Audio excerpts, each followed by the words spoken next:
আয়াত ২০ ওয়ামানাতা আল উখরা।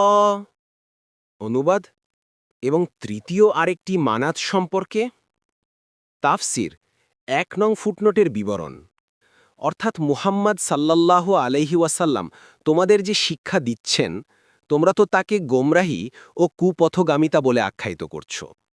অথচ এ জ্ঞান তাকে আল্লাহ তাআলার পক্ষ থেকে দেয়া হচ্ছে, আর আল্লাহ তাআলা তাকে চাক্ষুষভাবে এমন সব সত্য ও বাস্তবতা দেখিয়েছেন যার সাক্ষ্য তিনি তোমাদের সামনে পেশ করছেন। এ প্রসঙ্গে বিশেষভাবে মুশরিক আরবদের ৩ জন দেবীর কথা উদাহরণ হিসেবে তুলে ধরা হয়েছে, যাদেরকে মক্কা, তাইফ, মদিনা এবং হিজাজের আশেপাশের লোকজন বেশি বেশি পূজা করত। এই ৩ জন দেবীর মধ্যে লাত এর আস্তানা ছিল তাইফে। বানি সাকিফ গোত্র তার পূজারী ছিল।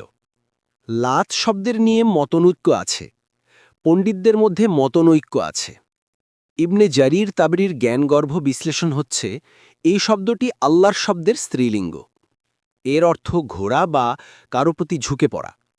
মুশরিকরা যেহেতু ইবাদতের জন্য তার প্রতি মনোযোগী হতো, তার সামনে কুকত এবং তার তাওয়াফ করত, তাই তাকে লাত আখ্যা দেয়া শুরু হল। এর আরেক অর্থ মন্থন করা বা লেপন করা। ইবনে আব্বাস বলেন যে মূলত সে ছিল একজন মানুষ যে তাইফের সন্নিকটে এক কঙ্করময় ভূমিতে বাস করত এবং হজের উদ্দেশ্যে গমনকারীদের ছাতু এবং অন্যান্য খাদ্য খাওয়াত। সে মারা গেলে লোকেরা ওই কঙ্করময় ভূমিতে তার নামে একটা আস্তানা গড়ে তোলে এবং তার উপাসনা করতে শুরু করে। উজ্জা শব্দটির উৎপত্তি আজিজ শব্দ থেকে। এর অর্থ সম্মানিতা। এটা ছিল কুরাইশদের বিশেষ দেবী। এর আস্তানা ছিল মক্কা ও তাইফের মধ্যবর্তী নাখলা উপত্যকায়। বানি হাশেমের মিত্র বানি সাইবান গোত্রের লোক এর প্রতিবেশী ছিল।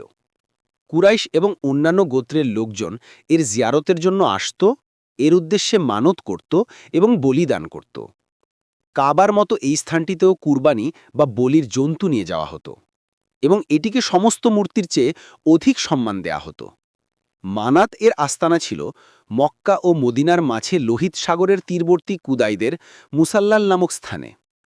বিশেষ করে খুজা, অস এবং খাজরাজ গোত্রের লোকেরা এর খুব ভক্ত ছিল। তার হাজ ও তাওয়াফ করা হতো এবং তার উদ্দেশ্যে মানতের বলি দেয়া হতো। হজের মৌসুমে হাজিরা বাইতুল্লাহর তাওয়াফ এবং আরাফাতে ও মিনায় অবস্থানের পর সেখান থেকে মানাতের জিয়ারত তথা দর্শনালাভের জন্য লাব্বাইকা লাব্বাইকা ধ্বনি দিতে শুরু করত। যারা এই দ্বিতীয় হজের নিয়ত করত তারা সাফা এবং মারওয়ার মাঝে সাই করত না। দেখুন বুখারী 4859, ফাথুল কাদির, তাবরি, কুরতুবী ইবন কাসির।